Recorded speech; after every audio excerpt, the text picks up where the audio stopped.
on this episode of the Clip Service Podcast. Clippers finished out the last two games before All-Star break with two wins. We'll talk about those two. A couple guys looked really nice, particularly one Ben Simmons. And I know Rola is going to be biting his tongue talking about Ben Simmons, but I really liked what we saw. Clippers got a little bit of a break going into a stretch of games following the All-Star break that are going to be pretty tough. The Clippers are on the road for the next like 7 or 8 games. So this is kind of where the Clippers really need to prove themselves. So we're going to talk about that, particularly the next two games before next episode. So all of that and more coming up. So without further ado, let's make it happen.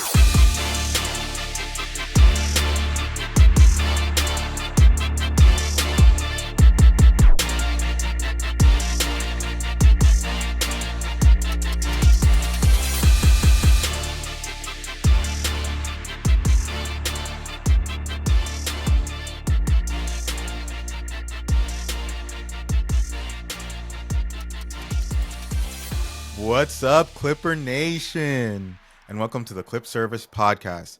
Please make sure to find us on Spotify, Apple Podcasts, Deezer, Amazon Music, and YouTube. And you can also find us on Twitter and Instagram at Clip Service Pod. I'm Rola, and this is my co-host, Nick. Let's get right into it. What's up, guys? My name's Nick, and this is what dreams are made of.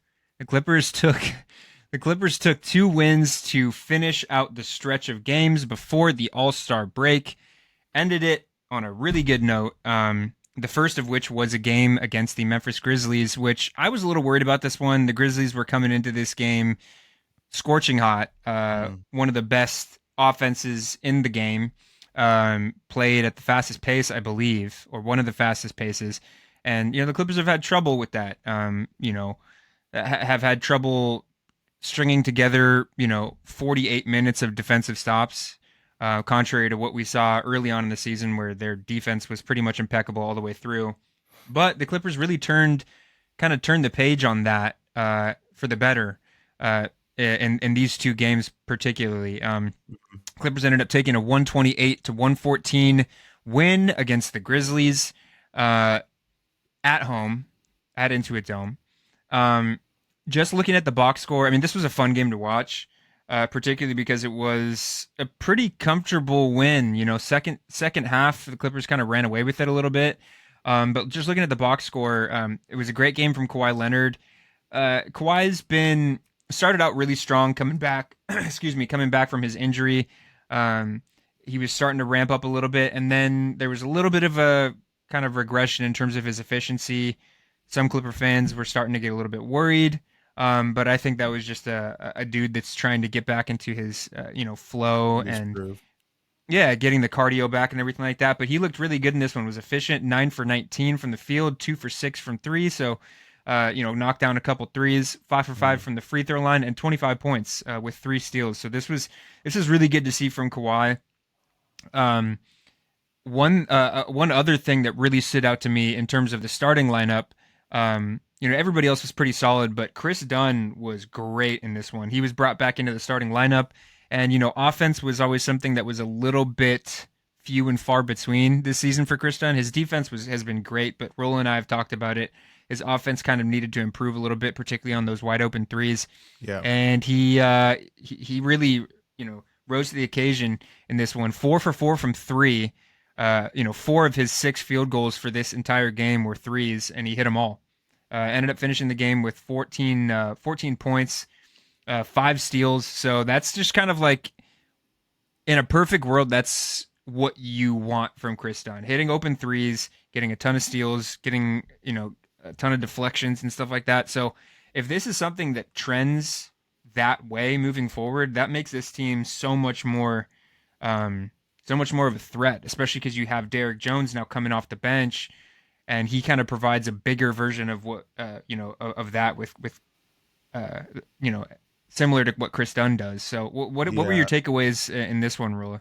Yeah, dude, I think overall this was a team win. Like you said, the Grizzlies were coming in really hot. Jaren Jackson Jr. has been kind of low key balling his ass off. I believe he was an all star this year. I honestly didn't watch any of the games, so I wouldn't know. Yeah, we're not going to talk a whole lot about that, guys, because we have some opinions about the All Star Yeah. weekend. But But yeah, overall, it seemed like we really locked in on defense. Second and third quarter, we really locked in on offense and kind of put the game away after the third quarter. And like you said, Kawhi kind of showed what he was about, and he kind of hit big shots. I believe it was in the third quarter where he hit a three to kind of get the lead up to 10 points. But overall, decent game from everyone else. Like the plus minus is super high from our starters. This was the first game for Bogdanovic, I believe. He had 7 it points was. and 2 boards, which is decent for a first game. I mean, he's still being integrated into the team and into the lineup, and he kind of showed what we're bringing him here for, and that's to score points. But I believe this is a game also that where we introduced Ben Simmons as So Ben Simmons sign onto didn't. the team. But Ben he didn't Simmons play. didn't play in this one, but yeah, he was officially part of the team at this point. I think he was on the Right. bench in this one. He's Right. not cleared to do back-to-backs yet, so I think that they saved him. Well, I know that they saved him for the Jazz game, which was the following day.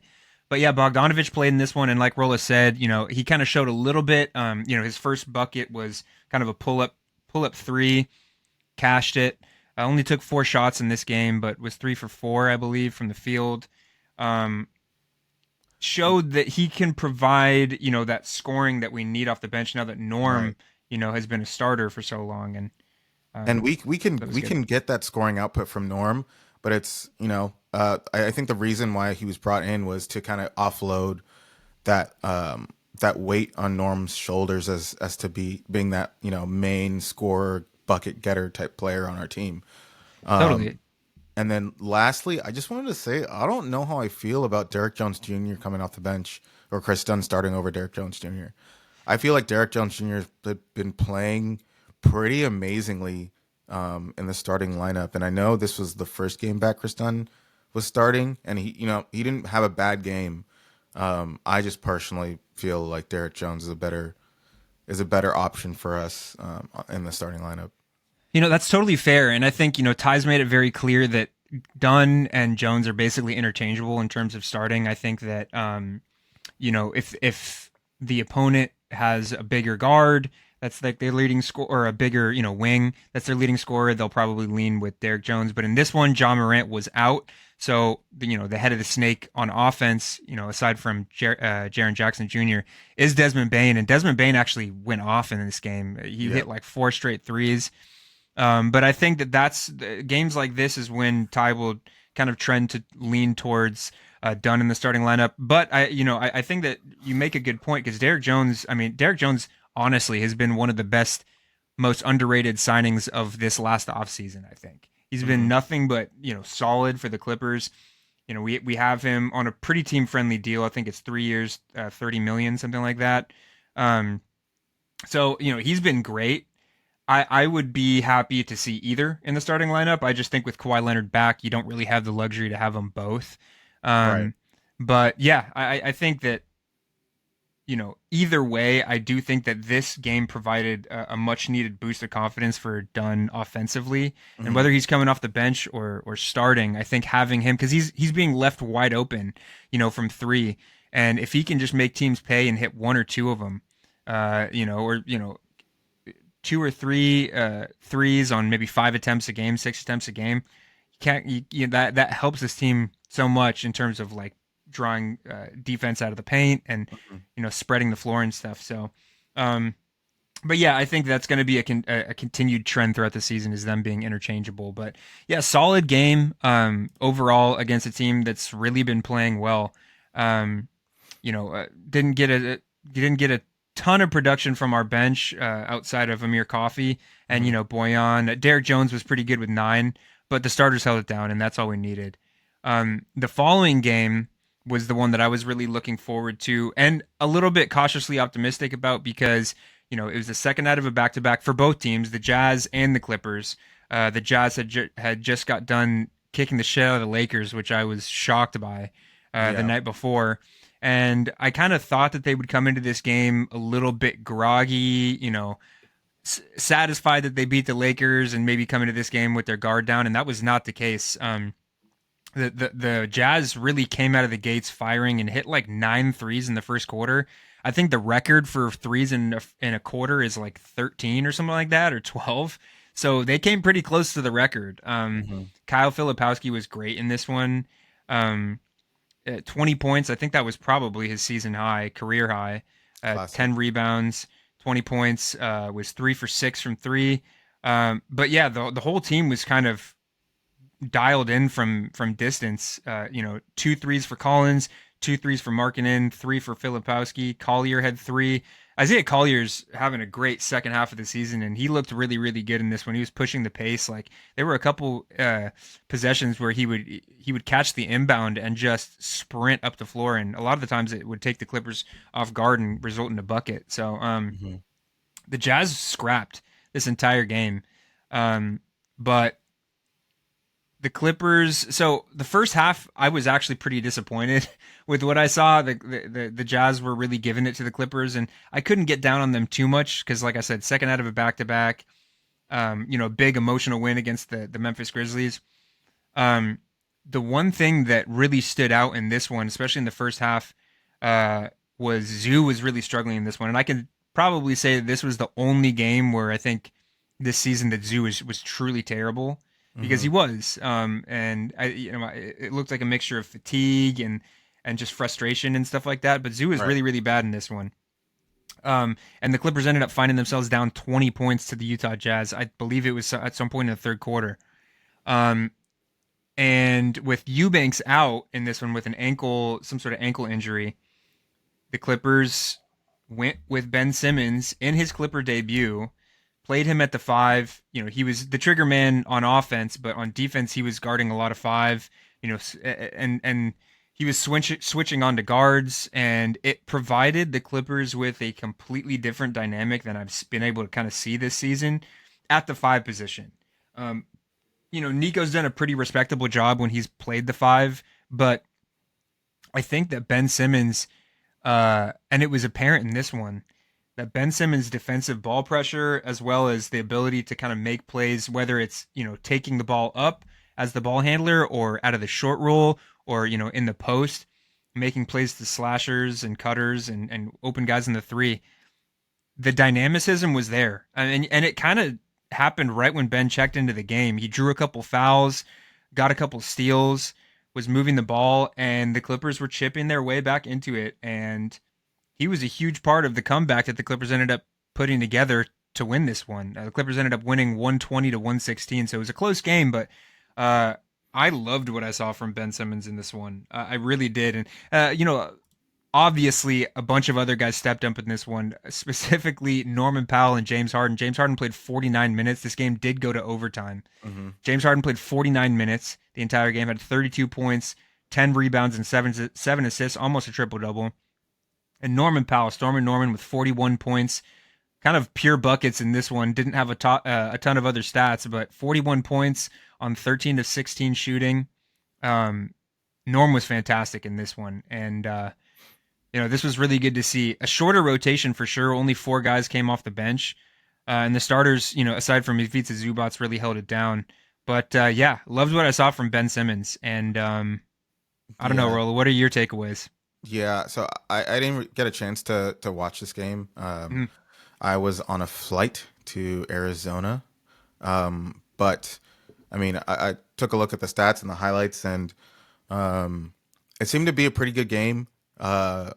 My only point from, I guess, looking at the stats and the numbers and the highlights and what I could gather, was, like you said, it seemed like Ben Simmons was really, pushing the energy and kind of was the main point in the win.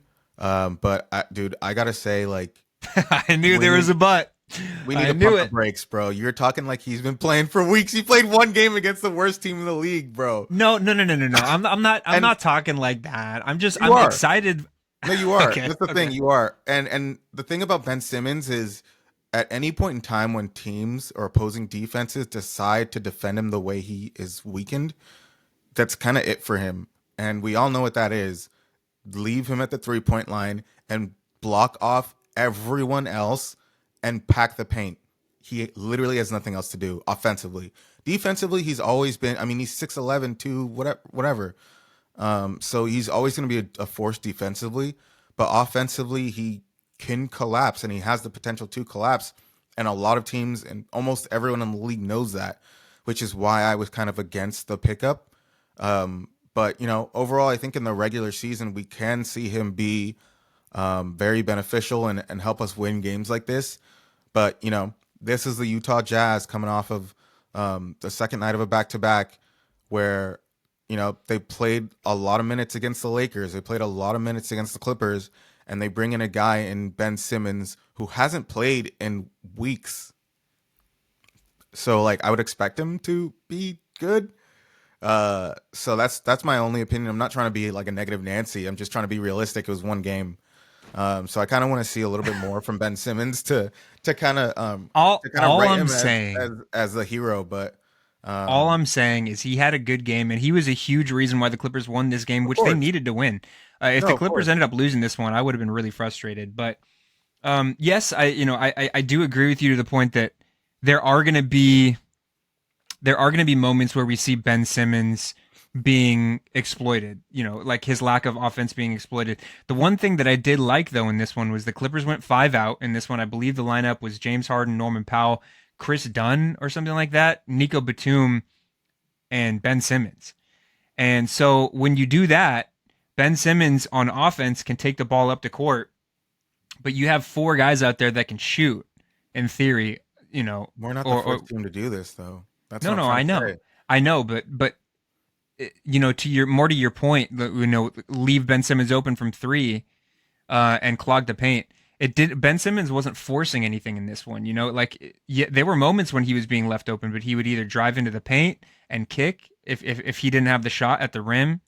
And I don't think that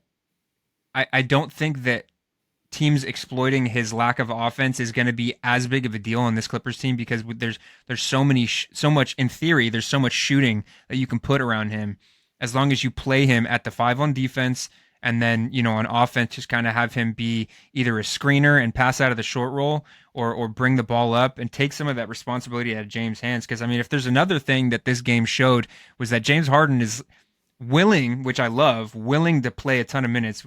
Again, that's something that I've really loved about James Harden as a Clipper. Is he's pretty much available all the time, and he plays heavy minutes, and he doesn't whine or bitch or moan about it. But he's getting up there, and playing that many minutes, is taxing on a guy at that age. And having that secondary ball handler, I think is great. Between Ben Simmons and now Bogdan Bogdanovic, who can handle the ball a little bit, and Norm, at times, the Clippers opened up a little bit of like a leeway for them in terms of not having to rely on one guy, specifically James Harden, to handle the ball all the time and just wear himself out. So I think it'll help keep James fresh. And I think as long as Ben Simmons stays healthy, I know that's one big if, but as long as Ben Simmons stays healthy and he's utilized the right way, I definitely think that he's an advantage more than he is, a hindrance to this team. And I don't know. I liked what I saw this game. Obviously, I should pump the brakes a little bit in terms of expectations, but I did like what I saw in this one, and hopefully we'll get more of that moving forward. Mm-hmm. Was there anything else you wanted to touch on in this game, Rola? No, that's it for me. Sounds good. Well, yeah, a great win from the Clippers, and a great way to end, the regular season up to the All-Star break. Clippers got a little bit of a rest, as I mentioned before. Mm-hmm. Now, in terms of the All-Star break obviously has been a big point of contention for NBA fans all across, the NBA world. There's a problem with competitiveness. I think that's kind of something that you can't help. I think that, everybody's been on so many teams nowadays that everybody's got friends on every team. And so there is a little bit of more of like a buddy-buddy thing than there was in the 90s or whatever. But I think the bigger problem with the All-Star game is that the format is changing around too much. And, I did kind of like the idea that Adam Silver rolled out, where For those of you that don't know, in the in Sunday, the final event of the All Star game or All Star weekend, there was four teams. It was the Rising Stars, the Young Stars, and then there was like an international team, Hmm. and then the OGs, and they had Yeah. them playing like a mini tournament. I thought Hmm. that was interesting, but I would like that to be something that would be featured maybe on Friday or on Saturday as like a little mini event. I Yeah. think that we don't need to overcomplicate things, and Adam Silver has really gotten in a bad habit of overcomplicating things. I mean, he just came out and said that he wants to make quarters 10 minutes and he wants to do all this and this. It's very straightforward what the NBA needs. I think the NBA needs expansion. They need better, you know, more clean officiating.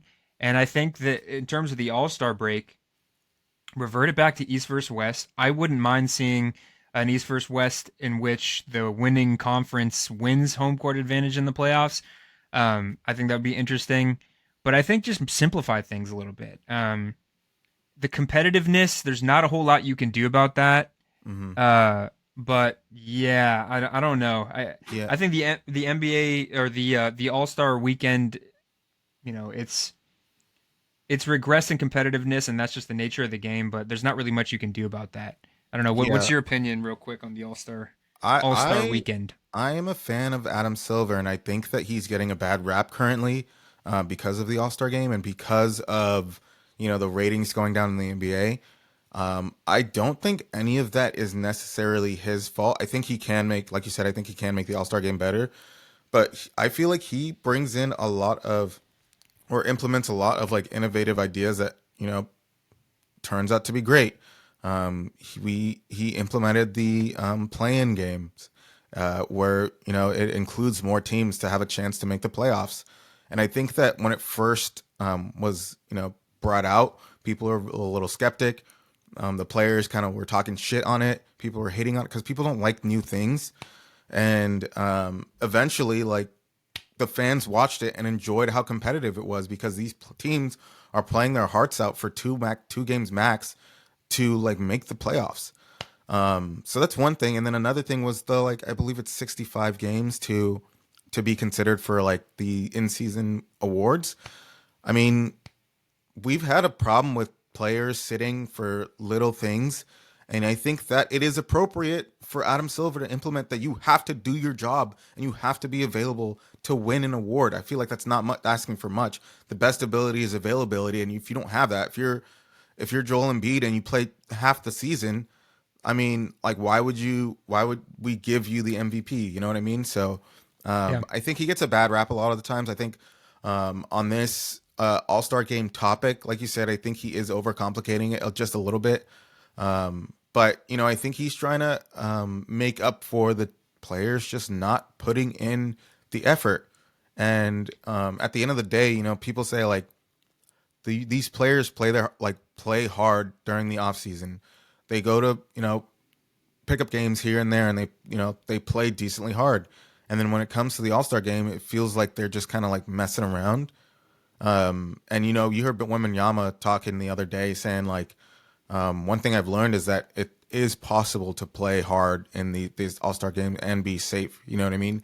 So I think that it's something that the players need to really lock in on, and I think that we'll see a lot more viewership in the All Star game if you see LeBron suiting up and not, not playing because of ankle soreness, or we see other players like actually trying. Steph Curry. I mean, Steph Curry hit a half court shot, but that's stuff people want to see. They want to see Steph Curry go off. They want to see Donovan Mitchell dunk. They want to see Trey Young do his little dance. And a lot of the times we're not we're not getting that. So I just feel like Adam Silver is trying to make up for that lack of effort from the players. Which, there's, like you said, there's not really much you can do on that front. It's all we can do is kind of tell them that like they are the key, but it's up to them to actually do it.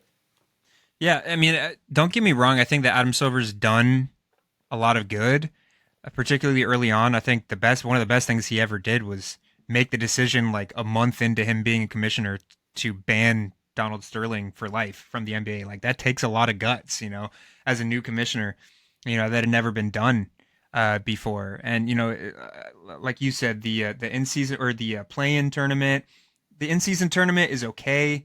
I don't like how like marketable, or not marketable, but I don't like how it's become such like a money grab. Um, and there's qualms that I have, with the way that Adam Silver's like kind of conducting his business, particularly recently. I think that he's been a product of the fact that he is such an innovator, or he has such like an innovative mind.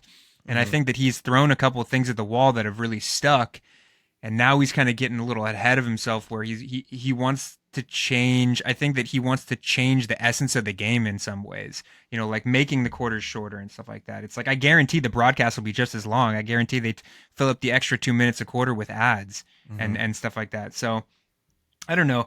I think that he needs to pump the brakes a little bit in terms of how he wants to change the game a little bit, simplify things. Um, but in terms of the Clippers being represented in the All Star weekend, Norman Powell participated in the 3-point contest. He did get bounced in the first round, but Norman Powell is an in game shooter. He's got to be shooting Yeah. off the dribble. He's just one of those guys. James Harden did participate in the All Star game Who won the 3-point event. contest? Tyler Hero. Tyler Hero won Oh, the 3-point contest. Mac McClung three-peated on the dunk contest. Shouts out to Mac McClung. I think that dude really, he gets creative with it. And I think mhm. another thing with the dunk contest is I think that you should have guys like Mac McClung and G League guys that don't have as big of a name, Mhm. that can really focus a lot of time in coming up with creative things and stuff like that. Have those guys participate in the dunk contest, and maybe have a player represent each of those players and stuff like that, and have maybe that player like train them, or like, be their dunk coach or Or be whatever. a I think that part would be of the cool. dunk. Right. Like, I think maybe for their last dunk, have them be involved in some way. Like, Mhm. there's little things, but overall, I've been kind of out on the All Star events the last several years. What they do to change that, I guess we'll never know, with how many times that the format has changed over the course of the last half decade. Yeah. But yeah, congrats to Norm and Harden for participating. And thankfully, neither of them got hurt. So the Clippers are relatively healthy going into the second half of the season post All Star break, which is going to be pretty difficult. Mhm. The Clippers played their last home game for the month of February against the Utah Jazz. Or I think it was the Memphis Grizzlies. I think the Utah Jazz game was in Utah, was it not? Uh, No. It was at Intuit. So excuse me. That was the last game for the month of February. The rest of February is going to be on the road. The no, the, Clippers, the Jazz game was in Utah. was it? Okay. Mhm. Yeah, I'm all over the place. So the Grizzlies game was the last game on the 12th for the month of February, playing in Intuit Dome. So the Jazz game was the beginning of the away stretch. The next stretch of games post All Star break is going to be Milwaukee, Indiana, Detroit, Chicago, and then back-to-back games against the Lakers, which isn't really an away game, but still it's going to Mhm. be in enemy territory. Yeah. And then a game against Phoenix, and those are all away games. So the Clippers Mhm. really, really need to lock in. The seeding's so close. The Clippers have lost tiebreakers to a lot of teams in the West that are Yeah. kind of in contention for playoffs. So the Clippers really need to come out of the gates swinging in this one. Um, the first game back, like I said, is going to be against Milwaukee. Giannis is going to be questionable, I believe. I think Dame is also questionable. I would expect both of them, if not one of them, to play in this one. The the worry that I have with the Bucks, particularly in Milwaukee, is the size.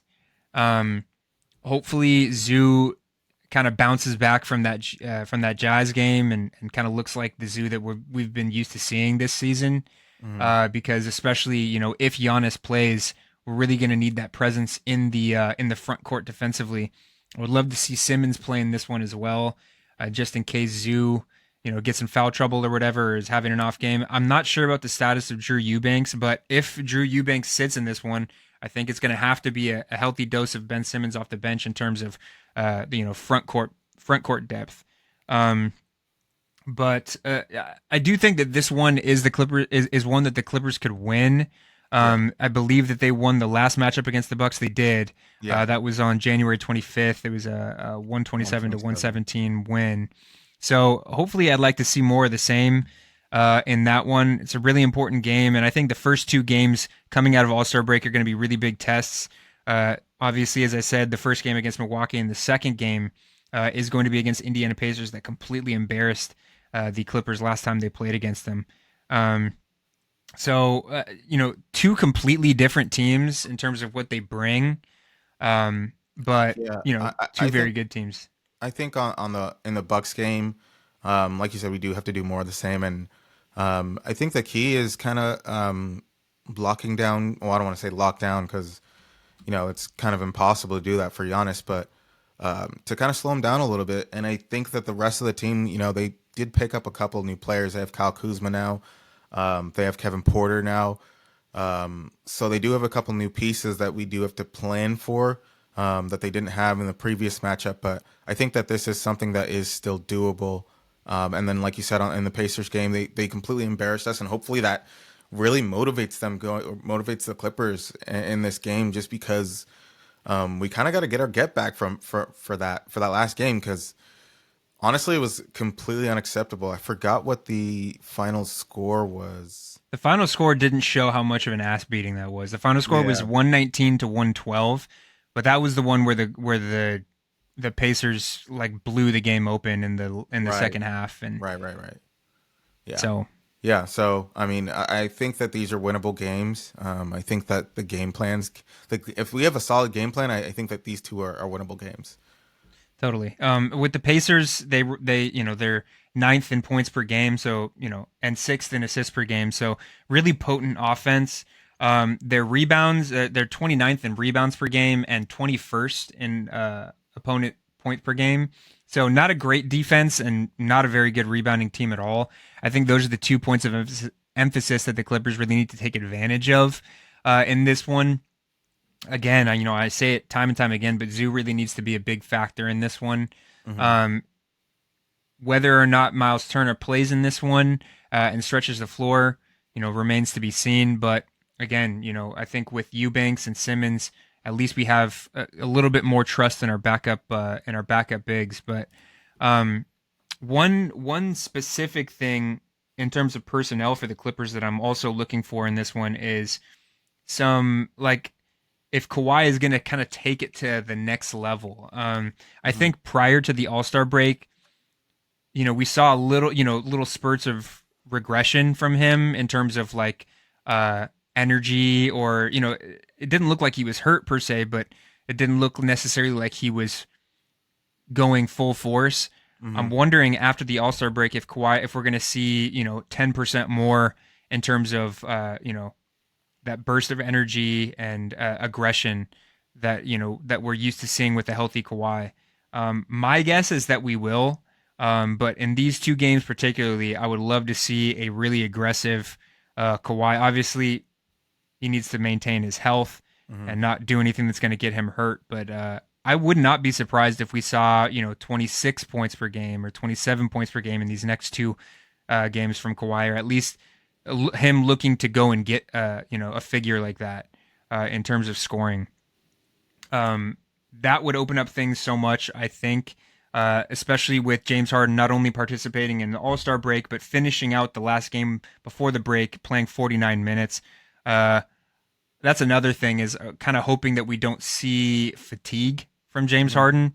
Um, if he can kind of conserve that energy and then let Kawhi kind of go off, I think that Right. might be the name of the game here in the second half of the season.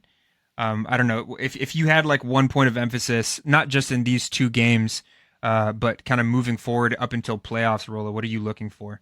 Yeah, like kind of like you said, I think like Kawhi has to step up. I mean, he is supposed to be the number one option on the team at this point. He's number three, maybe.